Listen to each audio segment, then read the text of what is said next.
KPU DKI saat ini? Ya, KPU DKI satu hari setelah pencoblosan ini sedang mengkoordinir bagaimana rekapitulasi di tingkat kecamatan bisa berjalan sesuai dengan peraturan yang ada. Karena menurut PKPU tahapan pertama satu hari setelah hari pencoblosan KPU harus melakukan rekapitulasi dan menurut tahapan yang ada harus direkapitulasi sampai 6 hari ke depan. Jadi mulai tanggal 28 sampai tanggal 3 Desember ini. Data saat ini sudah 100% atau gimana Pak? Sampai tadi malam pukul 23 yang Sirekap kami sudah upload dari tingkat TPS ya sudah 99% lebih ya. Kami masih menunggu data dari divisi data dan informasi apakah sudah 100% atau belum. Tapi sampai jam 11 kemarin ya jam 23.00 itu sudah 99% lebih. Pak, Sirekap ini kan hanya panduan aja ya, panduan awal. Dan saat ini ada saling klaim 1 atau 2 putaran. Ini gimana apa himbauan Pak dari KPU sendiri? Nah, justru Sirekap itu kan membantu kita ya sebagai alat bantu dan membantu pemilih juga untuk mengontrol ya apakah hasil di TPS sama dengan hasil yang diupload di Sirekap. Makanya Sirekap itu bisa melihat hasil hasil ya terutama yang diupload oleh KPPS sehingga pemilih bisa ngecek datanya benar atau tidak. Dan menurut kami itu sangat membantu kami untuk terutama proses rekapitulasi nanti di tingkat kecamatan. Makanya saya untuk mengajak masyarakat untuk menunggu hasil rekapitulasi manual berjenjang yang kami lakukan mulai hari ini sampai beberapa hari ke depan. Kalau dalam pileg pemilu 2024 atau pilkada ini kan berbeda Pak. Ada nggak kesulitan atau mungkin inputan data saat di lapangan? Ya justru pada pilkada ini cukup mudah ya. Karena hanya satu surat suara yang kami upload di Sirekap. Berbeda dengan pileg kemarin untuk Jakarta kan ada 4 ya pemilihan presiden, legislatif 2 sama DPD. Nah kalau sekarang kami hanya satu komponennya dan hanya cuma 3 lembar dan otomatis bisa maksimal lah prosesnya. Nah, ini tentu kan pada nggak sabar gitu ya. Kira-kira berapa fixnya kapan kira-kira masyarakat atau pengumumannya Pak untuk pengumuman? Kalau menurut tahapan yang ada di PKPU 2 itu maksimal tanggal 16 Desember. Tapi kami di KPU DKI mengusahakan secepat mungkin tanpa mengganggu tahapan yang ada atau melanggar tahapan yang ada. Misalnya untuk rekap kecamatan dan pengumuman itu kan dari tanggal 28 sampai tanggal 3 Desember. Mulai tanggal 4 kita sudah masuk misalnya rekap di kabupaten kota. Nah, selanjutnya sampai tingkat provinsi. Kami belum melakukan pleno untuk itu kapan kami akan melakukan pengumuman. Yang pasti kami mengikuti tahapannya. Pak, di lapangan ada temuan kisruh atau apa gini Pak? Laporan kami sampai tadi malam tidak ada hal yang signifikan ya mengganggu proses tahapan. Relatif semuanya aman, terkendali dan lancar. Hanya memang ada informasi ada petugas kami yang meninggal dunia ya 1 orang di daerah penjaringan dan kami sudah tindak lanjut melalui divisi SDM untuk segera ditindaklanjuti dan dikeluarkan santunannya.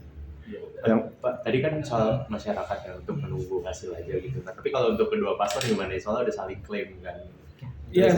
Satu klaim 1 putaran, yang satu klaim 2 putaran gitu. Ya kami juga memonitor di media sebenarnya ya. Setiap paslon pasti di kata akhirnya menunggu rekapitulasi akhir dari KPU.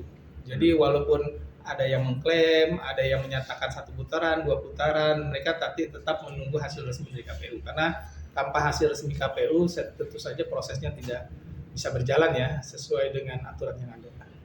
Pak mau memastikan aja untuk kemarin pencoblos itu berarti tidak ada PSO ataupun PSL ya di Jakarta sendiri. Sampai tadi malam laporan untuk PSU, PSL itu tidak ada. Nah kami sedang menunggu dari Bawaslu apakah ada rekomendasi. Nah ini kami sedang menunggu, mudah-mudahan sih tidak ada ya karena relatif berjalan lancar sampai tadi malam.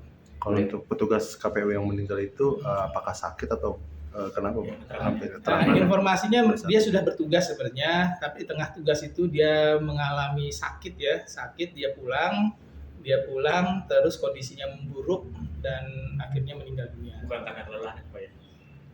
Mungkin karena sakit ya, karena kalau bicara kelelahan tentu saja proses ini kan lebih lebih ringan dari pilek-pilpres ya, yang rekapitulasinya bisa selesai sampai tengah malam. Nah hari ini kan teman-teman bisa lihat sendiri sampai maghrib sebenarnya kalau nggak ada kendala cuaca sebenarnya kemarin itu hujan lebat mungkin maghrib semua selesai tapi karena ada hujan lebat sampai tengah malam ada kotak yang baru datang ke tingkat kelurahan. Pak boleh didetailin dikit lagi nggak Pak itu dia itu mulai sakitnya di jam berapa, terus pulang jam berapa, dan itu usianya berapa gitu. Sama apakah sudah sempat dibawa ke rumah sakit, lo apa meninggal di rumah sakit Oke, atau di rumah? saya nggak bisa detailnya itu ya, nanti teman KPU Jakarta Utara. Yang pasti informasi di KPU Jakarta Utara, beliau sedang bertugas, sakit, terus sempat izin pulang ke rumah, sempat dibawa juga ke klinik ya. Mungkin pasca itu almarhum meninggal dunia ya. Pria berarti ya? Pria. Ya. Usianya kira-kira? Saya belum bisa konfirmasi itu ya. Pokoknya KPU Jakarta Utara, nanti saya cek lagi di laporan. Secara aturan berapa lama pemberi santunan akan diberikan kepada Sesegera mungkin. Kalau semua berkas-berkasnya, keterangan kematian dan segala macamnya, SK dan segala macam sudah selesai, karena kami segera keluarkan santunan. kalau menurut aturan berapa besarannya Pak kira-kira? Kalau di SBML kami itu untuk santunan meninggal dunia itu 36 juta plus 10 juta bantuan biaya pemakaman. Jadi total kalau saya tidak salah 46 juta. Karena melihat tingginya golput Pak di Jakarta, KPUD sendiri melihat seperti itu. Kami belum mendapatkan data yang pasti ya berapa tingkat partisipasi, karena data kan masih di tingkat kecamatan. Yang pasti tren pilkada memang partisipasi di DKI Jakarta itu 65%. Baik itu pilkada 2007, 2012 itu di bawah 70%. Yang agak tinggi memang pilkada 2017 ya, kemarin sampai dengan 70% lebih. Untuk rapat evaluasi sendiri akan digelar kapan Pak? Kami siang ini akan coba rapat ya. Mudah-mudahan teman-teman fit semua, karena sampai tadi malam sampai jam 3 subuh saya sebetulnya teman-teman masih memonitor perkembangan Sirekap ya. Oke? Oke, siap. Jadi Nanti untuk kalau soal masih